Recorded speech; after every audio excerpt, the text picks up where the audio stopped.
جنگ خندق میں رسول اللہ نے اصحاب کے ساتھ مشورہ کیا تو سلمان فارسی نے رائے دی کہ مدینے کے اطراف میں ایک خندق کھودی جائے جو حملہ آوروں اور مسلمانوں کے درمیان حائل ہو۔ کئی دن تک لشکر اسلام اور لشکر کفر خندق کے دونوں کناروں پر آمنے سامنے رہے۔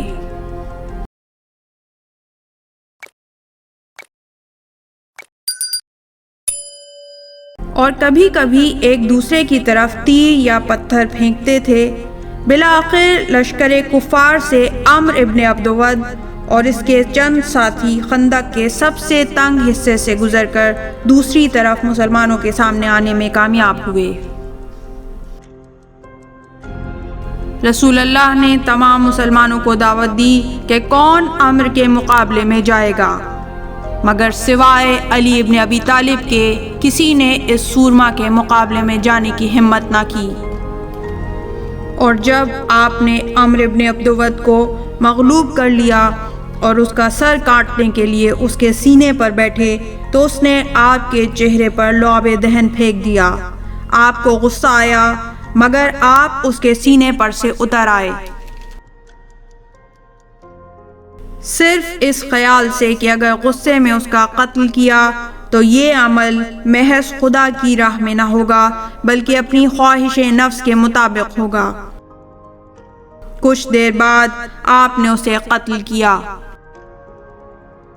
جب علی عمرو ابن عبدود کا سر لے کر رسول خدا کی خدمت میں حاضر ہوئے تو آپ نے فرمایا، ضربۃ علی یوم الخندق افضل من عبادت الثقلین۔ روز خندق علی کا ایک وار جن و انس کی عبادت سے افضل ہے۔ اس زمانے میں دشمن کو ذلیل کرنے کے لیے لوگ اس کی لاش کو برہنہ کر دیتے تھے، مگر علی نے اس کی زرہ نہیں اتاری اگرچہ بہت قیمتی تھی۔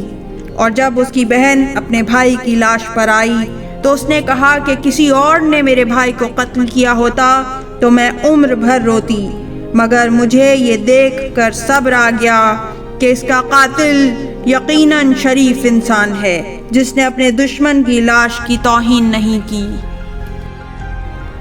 اس طرح کی مزید تحقیقی، علمی اور تاریخی ویڈیوز دیکھنے کے لیے چینل کو سبسکرائب کیجیے اور بیل آئیکن پہ کلک کیجیے۔ ویڈیو کو لائک کریں اور کامنٹس کے ذریعے بتائیے کہ آپ کو ویڈیو کیسی لگی۔ اگلی ویڈیو تک کے لیے خدا نگہدار۔